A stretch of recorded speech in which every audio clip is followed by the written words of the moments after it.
Welcome to Color in Ceramics, the podcast for ceramic artists who want valuable ideas about using color from leading artists and world-class experts.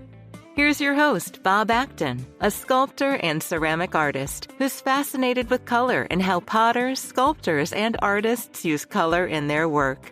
Tune in as he talks with his guests about color, techniques, and the impact of color on people and art itself. Hi, I'm Bob Acton, and welcome to the Color in Ceramics podcast. Today I want to introduce you to Suzy Birstein. She's a Vancouver-based artist whose vibrant ceramic sculptures and paintings are full of storytelling, symbolism, and a deep love for art history, especially the role of women as both muses and makers. She started out making punky brutalist pottery before diving into narrative portraiture, drawing inspiration from her travels across Europe and years of leading workshops in Greece. Her ongoing series, Ladies Not Waiting, brings powerful women like Frida Kahlo and Lenora Carrington to life in richly decorated, myth-inspired figures that celebrate creativity and self-invention. Suzy's work is a playful, layered mix of ceramics and painting, each feeding into each other, and her art has shown across Canada, the U.S., Mexico, Europe, and Japan. She teaches young artists at Arts Umbrella, works from her studio in Vancouver's iconic Parker Street building, and is gearing up for a major solo show called Enchantress in 2026. So let's get to the show and welcome Suzy. Suzy, thanks so much for joining us on the Color in Ceramics podcast. I am pumped to have you here as a fellow Canadian. So welcome aboard. Thank you so much. I'm so happy to actually be meeting you finally. Yeah, this is great. This is awesome. Now, you're out in Vancouver and I'm in Calgary, Alberta, but we have never met. But I have been following you because I know that you do some sculptural work and do a lot of work with a lot of color in your sculptural work. So I thought it would be a great opportunity to talk about those kind of things. Now, where did you learn about sculpture? Can you tell us a little bit about your background and what got you here today? Sure. Well, I studied at Emily Carr, but my journey, I guess, started quite a bit before that. I didn't really ever think I was an artist as a child, although I loved Play-Doh and I loved sandcastles. I couldn't draw horses like other girls could do in their notebooks when they're in school. So I thought, oh, I'm not an artist, because you're born knowing how to do that, of course. And then I danced a fair bit as a kid. I loved tap dancing. And then I went to university and tried academia and didn't like that. But I had already gone to Europe when I graduated from high school and gone to many, many major museums and galleries. And then I left university and traveled to Greek islands and lived on Greek islands for 6 months on Corfu and Crete. And when I came home from that, somebody I'd met in university asked me if I would be her artist model. So I didn't know what that was, but I was comfortable doing it. And I guess I was good at doing it. And so it put me into art schools. So that's really what happened, is that I got to a lot of perks with the job in that I could take any classes that I wanted to take. Cool. And I saw, I did drawing and painting, I did dance, I did fiber arts, I did all kinds of things.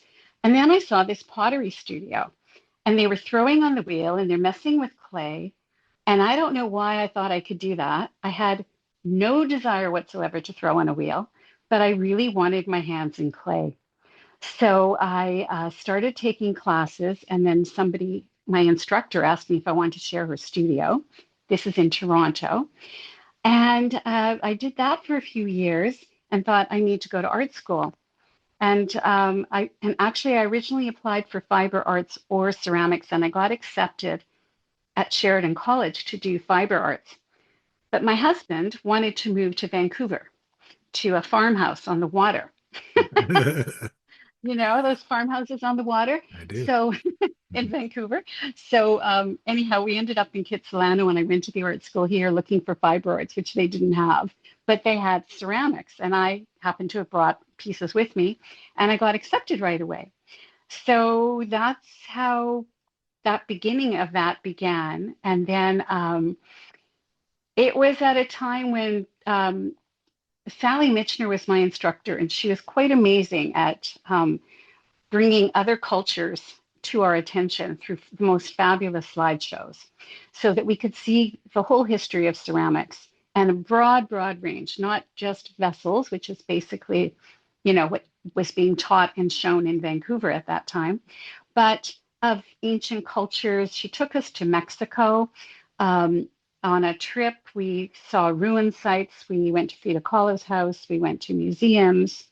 We went to artist studios. It was like a mind blow. We went to little villages. We did all that. And that was kind of made me think about art and travel combined. And that was my biggest lesson from art school, was knowing about art and travel. So she also brought in some really interesting instructors for us who were like from California funk, which was very inspiring as well. But color was not a big deal here, and figurative work was not a big deal, and hand building work was not a big deal. And and pretty much that's been true in this scene for years. It's changing, but so a lot of it I'm self-taught, and a lot of it I've taken workshops in different places. I've given workshops in Greece. A lot of it, online now. You can learn anything online. Yeah, It's really totally. great. Yeah, Yeah, it's really good. You and I were talking before we started the show about John Matsoulis Gallery in California in yeah, Davis, and how I think it was around the COVID time probably when he he started was. doing the Mm-hmm. online workshops with many of the top folks around the Mm-hmm. world. And those are, along with lots of other folks, have produced some very cool learning Very, opportunities. very, very, very. Because That's it's expensive to travel, isn't it? Time wise, money wise, hmm all those kind. I mean, the face to face when you're with somebody is better for sure, but yeah, the online stuff has really made it much more accessible and affordable. absolutely. And for years, after I studied ceramic sculpture at art school, but then when I came out, I didn't have a studio that was big enough to do that. I did have a kiln and I did have a small studio space.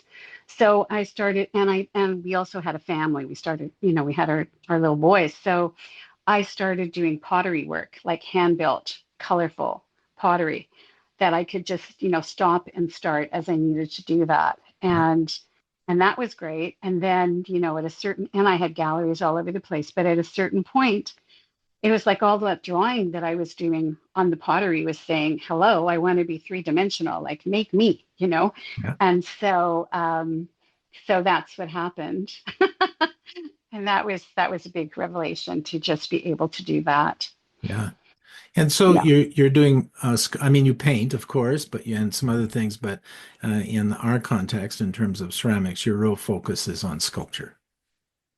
Yes. Yes. Yes. Yes. And it Yeah. It seems was on pottery, but I'm not doing that anymore. not anymore. Yeah. You have No. enough teapots in your house, eh? I just Um, actually can't do it. yeah. Yeah. Um, so you're into figurative sculpture as well, as least as hmm I see your work. Can you tell us a little bit about your work and what's your thoughts behind why you do what you do and what you're trying to Mm, communicate? sure. Um, let's see where to start. Well, I guess in the most immediate work, let's say starting in 2017, um, I was doing, well, actually, it starts a bit before that. So I'd say in 2007, 2008 kind of time period, I was starting to make large kind of mythical figurative pieces that were mounted on found really interesting columns and pedestals. Hmm. And I actually built those figures on top of the pedestal. And the pedestals were very funky and very weird. So it affected, what the figure was going to be that was on top of it. And I was just responding to that pedestal to create the form. And each of those pieces, you could spin it on the pedestal, and then you would see it differently from front to back. And those pieces were life size. They were about, well, like 5 to 6.5 feet tall. And they were built in multiple parts, but on top of these pedestals. And they kind of, referenced my travels in Greece and the pedestal, being on a pedestal and columns and Greek columns and stuff like that. And those pieces were, they were a new kind of foray into color because they were glazed with underglazes and glazes. And they were also, I left areas that would be painted. And at that time with acrylic paint and with iridescent paints and with some patinas, like kind of rusty patinas and stuff that looks like copper, like aging copper on rooftops. So there was that body of work, and I was working on a show of those pieces. And I was also working on a tap dance to dance, or where I would be dancing with those pieces in the show, which I had choreographed by this amazing dancer Jim Hibbert, who lives here in Vancouver, but he's been in like numerous Hollywood musicals, tap dancing, but he lives here now. And so he choreographed that for me. And then we made it into a film, a short film that's on my website, because I realized I couldn't be tap dancing in person with these sculptures, night and day while this show was on for a month. And I needed some way to be able to show that. So that was kind of all really awesome. And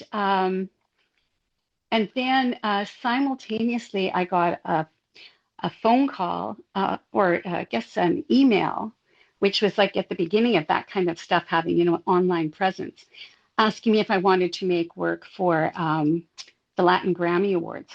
And I, one-of-a-kind pieces. And it was really a short time period and make a lot of pieces. And I couldn't do it. And then we started talking because I had just hung up these movie star pictures because I used to write to movie stars when I was a little girl and invite them to my house, and they would send me pictures. So, she said, do you want to do the Academy Awards? You can do pieces, less pieces for nominees for the Academy Award for Best Actor and Actress and Directors. Cool. So I did that. So that was awesome. Yeah. And that brought me back into pottery, and I did a series called Motion Pictures, like they were pictures, jugs, pictures, play on words, and that led to a lot of really good media and more galleries and things like that. And then I was kind of in the world of thinking about film and stars, and my son was in the film business, and I watched the film Mamma Mia, and it took place on a Greek island, and I realized that island was Skopelos, and that there was an artist residency there. So for the next 10 years, every other year, I was giving a workshop on that island in figurative sculpture, and that took me. This is all a roundabout story, but that took me to traveling not just in Greece, but to like a different country each time I went in Europe, and going to those galleries and museums and places. And that really changed the work, and it really changed what my sculpture was going to be. So I was in Madrid on one of the trips, and I saw the Las Meninas painting by Velázquez, and kind of was awestruck by that painting, which is interesting because it's so realistic, and I'm so not realistic, but I just love the style of it. And him posing with his, behind the easel with these ladies in waiting and all that thing means, and learned that Las Meninas means ladies in waiting. And I started a series called Ladies Not Waiting. So that has been the kind of thrust of what's behind my work since 2017. And it basically started with looking at masterpieces by men, male acclaimed artists that I would see in Europe, and looking at who their muse was and what was the story behind the muse, and what did I think about the woman and the story that they were telling. And that was like really interesting research and fascinating and really fun to play with, making pieces that are about that. And then I thought, well, what about actually one of my favorite artists is Frida Kahlo, that I've loved since Sure. I went with Sally Michener to Mexico, like, way long time ago. So I did a whole series and had a solo show on Frida Kahlo. And that was really interesting because it made me realize that all the women that I was really, really interested in, like Frida Kahlo, Leonora Carrington, Leonore Feeney, Tamara Delempica, like these artists, Artemisia Gentileschi, all of these artists have some kind of serious like adversity in their life. Something is physical, emotional, political, something, has been a really difficult thing for anyone to overcome. Mm-hmm. And how did they do it? And how did they become fabulous artists, cultural icons, recognized in a man's world? Like, how did they do that? What was their life about? What's similar about how they have done things, And how does that relate to me? And how does that relate to my personal stuff, right? Mm-hmm. So that's the crux of what's behind my work is the ladies not waiting, of which I think I'm putting myself in that pantheon. Yeah. and and then as a part of that, I have a separate body of work, but it's not really separate. That's called Sipora, and those are more like spiritual self-portraits of me, but they don't look like me, but they are about me. And Sipora is my Hebrew name, and it means bird. And the bird, when I first started it, it was me, traveling all over the world and flights of fancy and freedom and surfaces that brought in like surfaces on the sculptures that brought in the surfaces that are on the buildings that you see in Europe that are decaying and so beautiful, or in Mexico. And then COVID happened, and I just couldn't do that work that was all about freedom anymore. But I realized that the other part of bird is nesting. They build nests and they hang out in one place, and they make babies, and they're nurturing, and they're thinking, and they're reflecting, and rebirthing, that kind of thing. So the Sephora pieces are about that. And they have shinier surfaces, like they look like porcelain, but they're not. But white, shiny surfaces, gold luster, mirrors, bit of pastels, flowers, birds. They're like that. So those two bodies of work are kind of coming together, and that's what my work is about. Very cool. Thanks so much for sharing that. You were telling us about how you use a number of types of media, Mhm. glazes, underglazes, paints. Um, Lusters. yeah, like how do you think about that? How do you pick that through when you're creating a palette for yourself? I don't know. I guess it's evolved over the last 8-ish years, because before that I was, on the pottery pieces, I was just using underglazes and glazes.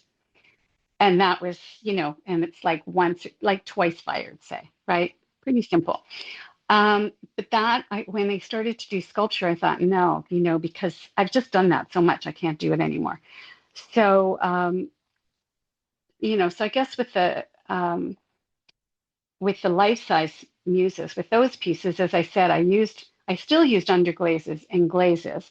Then I would leave areas without anything, and then I would fill that in with cold surfaces, whether it was, paint or these rusty things and coppery things.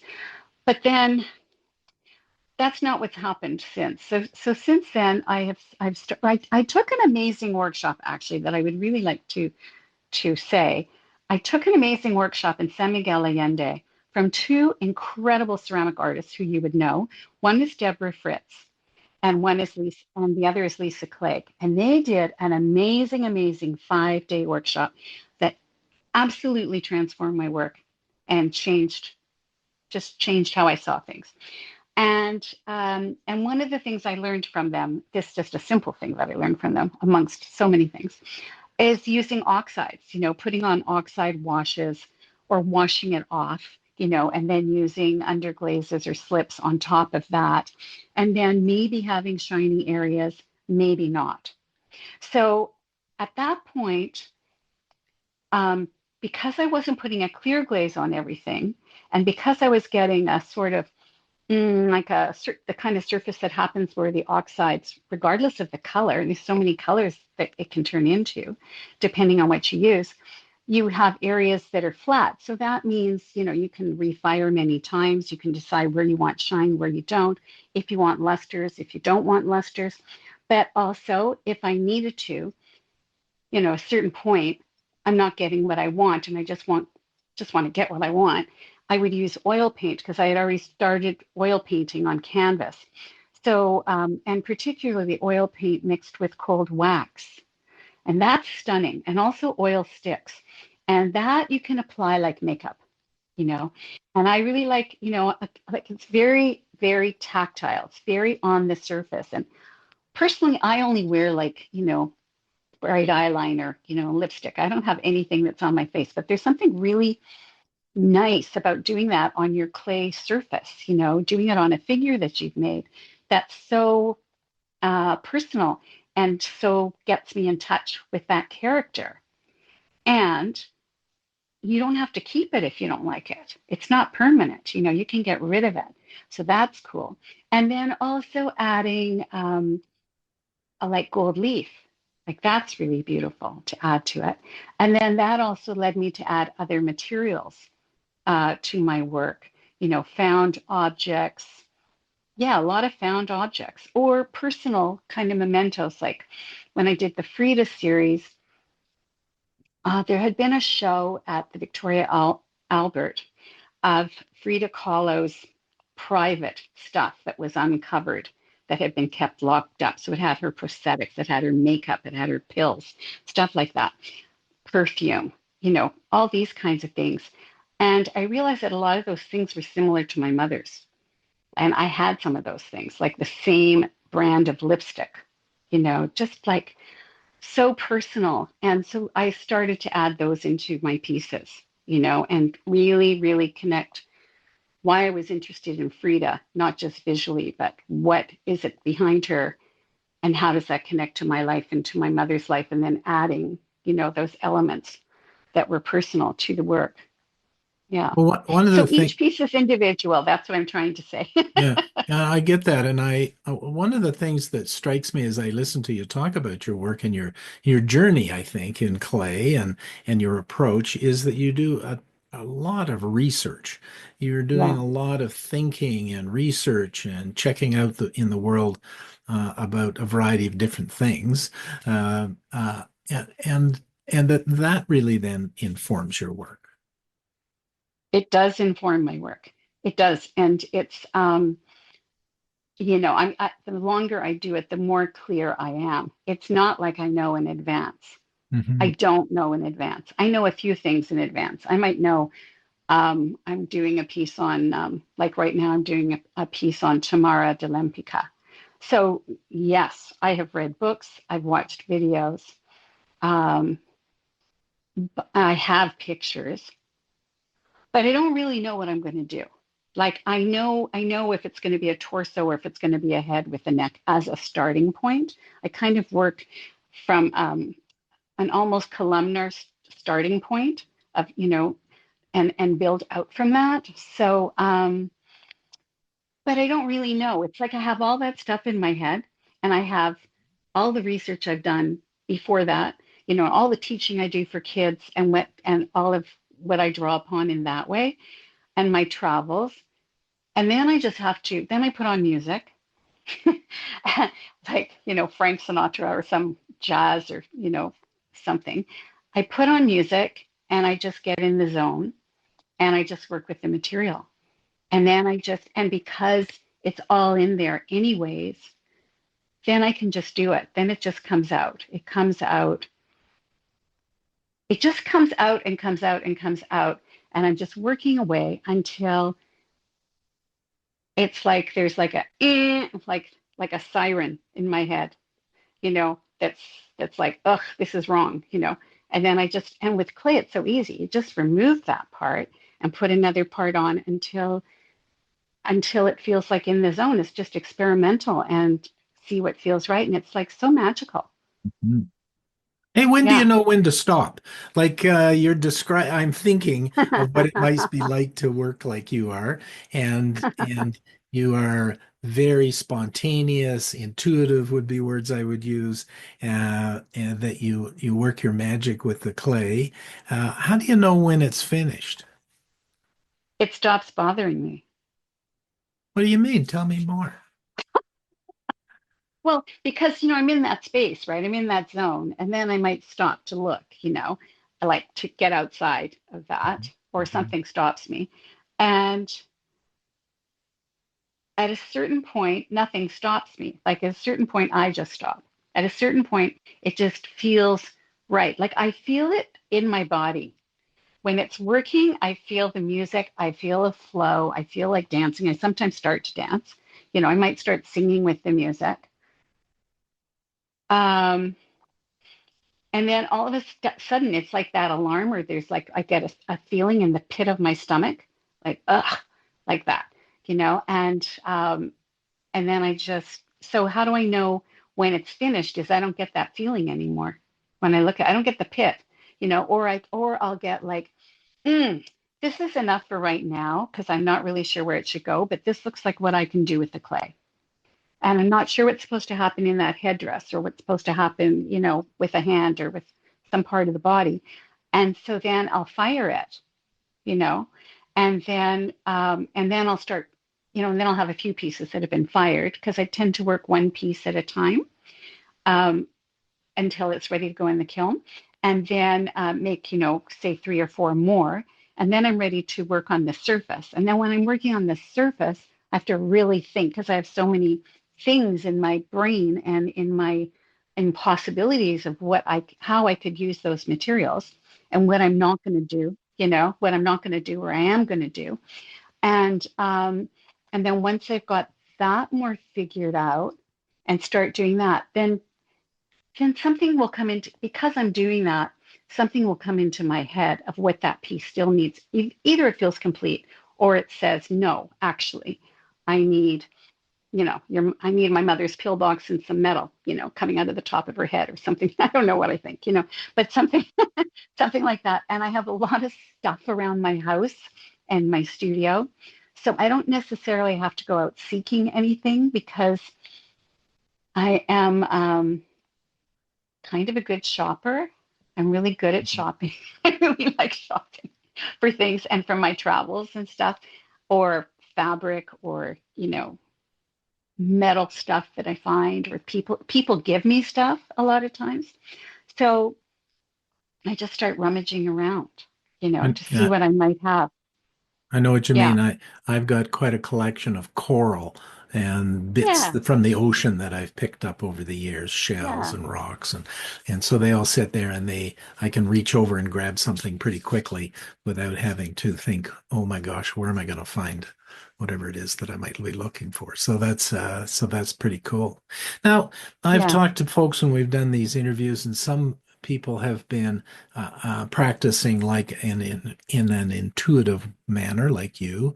Other people are much more planned, and and lots of folks who are maybe junior starting off in this world of clay and have got the bug and they're addicted to it now will be wondering how to start. Where should, if they're wanting to move into sculpture work like you, what would be a good path for them? Because the way you've described your path was that it's quite varied, right? From travel Hmm. to reading Hmm. to personal experiences. Where's some good places for people to start when they want to do some sculptural work? Well, I guess it depends on sort of what age you're talking about. Like I do teach children, and I teach children starting at 6 years old at Arts Umbrella, and I teach them right up till they're 19 years old at Arts Umbrella here in Vancouver. So I have a group of teenagers because they're serious, right? The younger kids will do whatever project I'm giving to them, And it's a really broad range, including making Mona Lisa when you're 4 years old. Like Yeah, that's yeah, yeah. seriously. Yeah. So, and they put a lot of feathers on her. So, um, but the teens, they're pretty, they're focused and they really do want to learn sculpture, and they're in this special program. So, um, where I start with them, and I think this is a good place for them to start or find a teacher for this, but where I start with them is what I'm interested in, right? Because I can teach that the best. And what I'm interested in, I can make it sound very universal. And then there are particular techniques that will take you to that place, which you can use for anything, right? Because, coil building, slab building. What happens if you use the coils instead of the slabs to come up with your form, and how do you do that? So it allows them it gives them technical knowledge, but it gives them um, conceptual ideas, right? And then it gives them a freedom to explore what they're going to do with that. And they can know that based on what feels good when they're doing it, what brings them joy, what feels playful, what feels like, oh, wow, I can see that happening, but oh, look what else is happening, and I can make that happen too. Where does that take my idea? So it's an open way of learning in that context.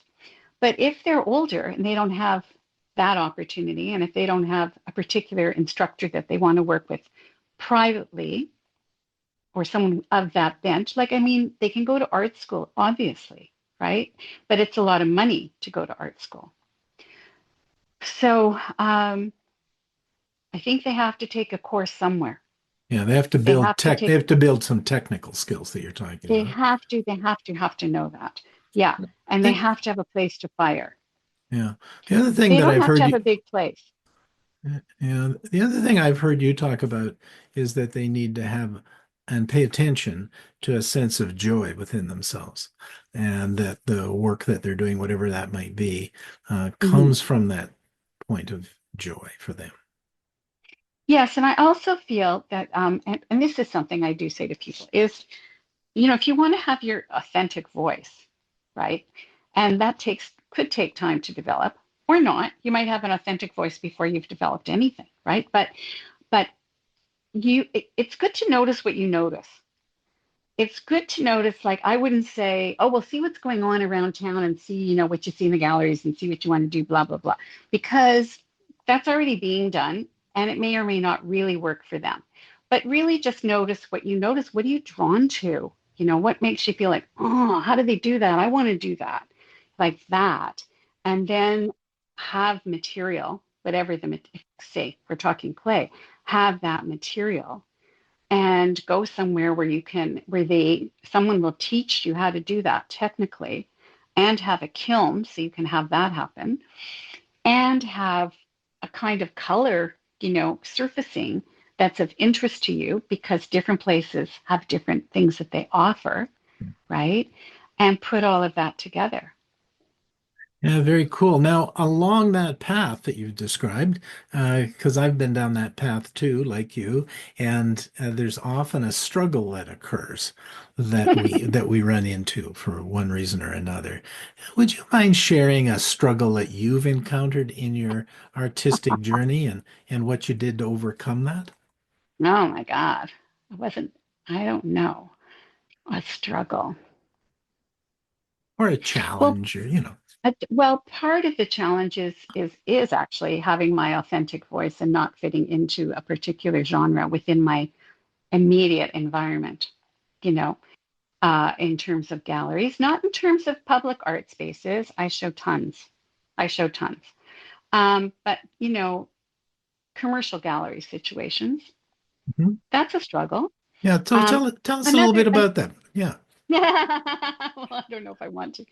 No, but I, don't- um, I mean, tell us about this notion of your authentic self and oh, what that means and how the interaction with a gallery where they're wanting certain kinds of things in their space, like how does that create a challenge?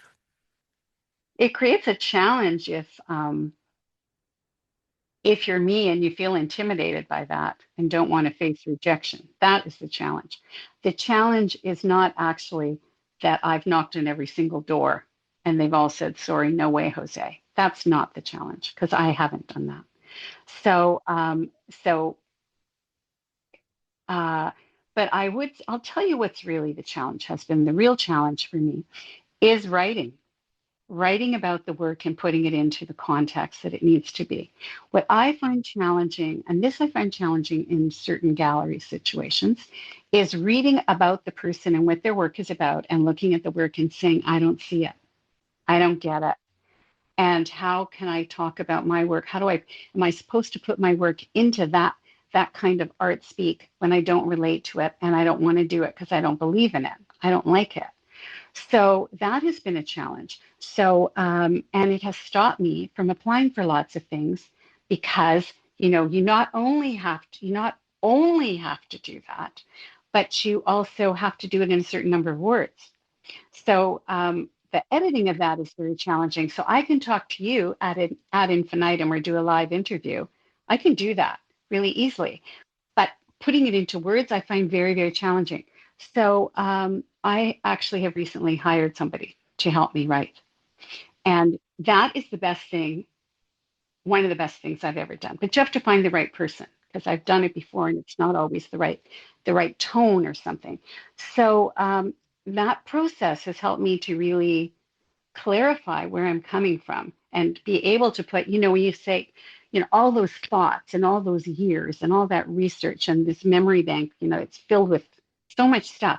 It's very hard for me to distill and to put it into a contemporary context and to give it cleanly a historical context, right? And reference points that people can grab onto. That has been my biggest challenge. And I think that I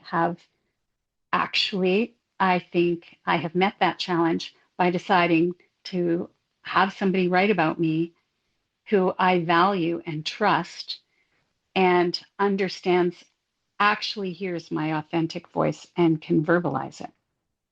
That's great. I think that recognizing areas within ourselves that we're not best at or that we don't like doing for one reason or another, Hmm. Exactly. that still needs to be done, Exactly. can be a great opportunity for artists. And I think sometimes artists feel like they need to do everything. And Yes. I just had a plumber at my house. Now, I suppose technically I could have done what he did, right? But I Right. didn't I didn't want to, right? So Right. and Right. and so it was great to have him come by and do the work. And so really we should be taking those kind of that knowledge. We do that in the business world all the time. We find our Exactly. skill set and we find the areas that we're not great at and we supplement that with somebody else who has got that skill set that we can marry up Exactly. with. Yes. Exactly. And I think artists particularly feel that we have to do every aspect that is in the art world to do, right? Like you might think, well, I don't have to do the plumbing because I'm not a plumber. I'm an artist. I don't need to do that. It's not my area.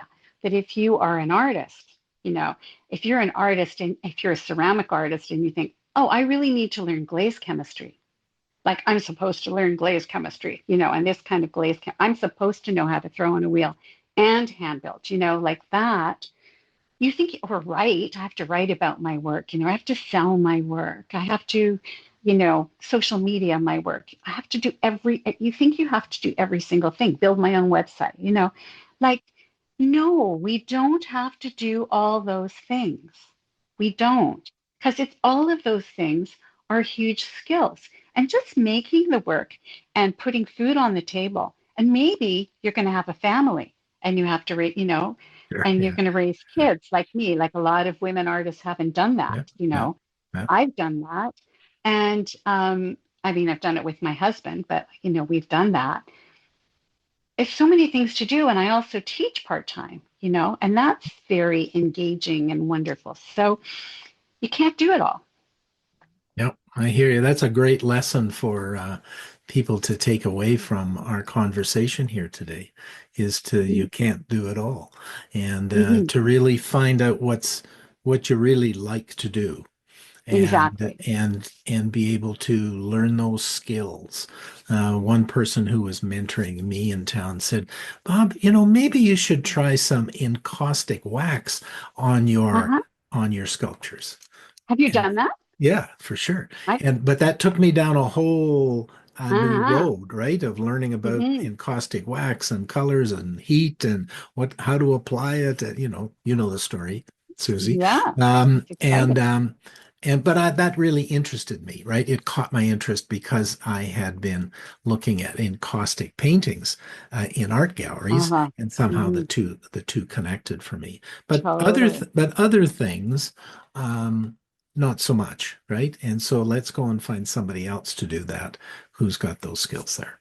Exactly. Exactly. And when you talk about joy, I mean, that's a real way to know what are the things that you're going to focus on and what Yeah, are the things that you're going to hand off, right? yeah, And absolutely.